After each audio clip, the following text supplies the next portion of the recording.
Nous sommes ici réunis car le peuple français veut pouvoir vivre en liberté, dans la sécurité. Lorsque la violence gagne du terrain, c'est la République qui recule. Nous sommes ici réunis car notre démocratie est fragilisée par cette insécurité. Il nous appartient à nous tous de la protéger. Ce n'est pas un sentiment d'insécurité que connaissent les Français, c'est l'insécurité au quotidien, celle qu'ils voient au coin de leur rue, au pied de leur immeuble. Cette insécurité qui conduit nos compagnes ou nos filles à ne plus s'habiller comme elles le désirent pour ne pas être victimes d'agressions sexuelles. C'est cette insécurité qui conduit les Français à s'adapter en ne prenant plus les transports en commun le soir. C'est cette insécurité qui les conduit à acheter des alarmes pour protéger leurs biens, à choisir des écoles plus sûres. Et c'est surtout cette insécurité qui les amène, dès qu'ils le peuvent, à quitter certains quartiers où ils ne veulent pas voir grandir leurs enfants. Trop de territoires sont aujourd'hui gangrénés par les trafics de stupéfiants et ces luttes entre bandes rivales armées qui prennent en otage les habitants.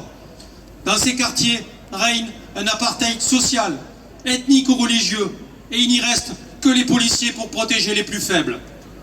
Combien de temps allons-nous accepter que nos commissariats se bunkérisent, que nos lycées se protègent avec des barbelés, que nos sapeurs-pompiers ou personnels soignants soient obligés d'intervenir avec des gilets pare-balles? Chacun perçoit l'enjeu de société qui va au-delà de nos rangs. Combien de temps en allons-nous accepter que nos forces de sécurité soient attaquées tous les soirs dans des guet-apens, que les commissariats soient la victime de tirs de mortier, que les têtes de policiers soient mises à prix dans les halls d'immeubles, qu'ils soient obligés de cacher leur profession ou de travailler loin de leur affectation? L'exaspération et la colère grondent chez tous ces agents du service public, insultés et agressés quotidiennement. Pompiers, policiers, gendarmes, enseignants, soignants, travailleurs sociaux, chauffeurs de transport en commun. Toutes ces violences sont intolérables. Comment en sommes-nous arrivés là?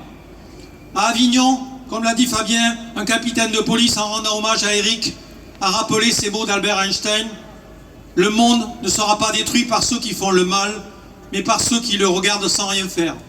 Nos autorités politiques, les pouvoirs publics, ont la responsabilité de ne plus rester sans rien faire. Nous sommes ici réunis près de l'Assemblée nationale pour que nos représentants élus ne soient plus déconnectés, qu'ils prennent conscience de la gravité de la situation, après parfois des années de déni ou de baratin sécuritaire stérile. La sécurité n'a pas de couleur politique. Tous les Français, riches ou pauvres, aspirent à vivre dans la tranquillité et dans la paix. Il est venu le temps de répondre aux citoyens et aux citoyennes. Nous sommes ici réunis pour que la procédure pénale garantisse les droits fondamentaux, sans oublier le droit des victimes et de ceux qui les protègent. Notre chaîne pénale doit être renforcée par des moyens humains et matériels, des services d'enquête et des juridictions, afin que la réponse pénale soit rapide et dissuasive.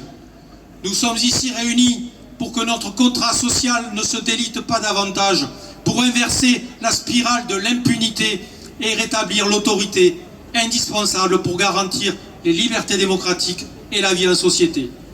Nous sommes ici réunis pour que l'on traite enfin efficacement la délinquance des multirécidivistes qui pourrissent notre quotidien. Nous sommes ici réunis pour ne pas devoir pleurer toutes les semaines la mort de nos héros du quotidien. Nous sommes ici réunis parce qu'il ne suffira pas de s'attaquer seulement aux conséquences de la délinquance, mais également à ses causes, aux maux qui rongent notre société. Les sémantiques guerrières ne doivent plus masquer une absence de volonté de l'État. Si une plus grande sévérité est nécessaire et que le principe de l'autorité doit être rétabli, il faudra l'accompagner de politiques de prévention et d'éducation. Les forces de sécurité ne pourront tout résoudre à elles seules.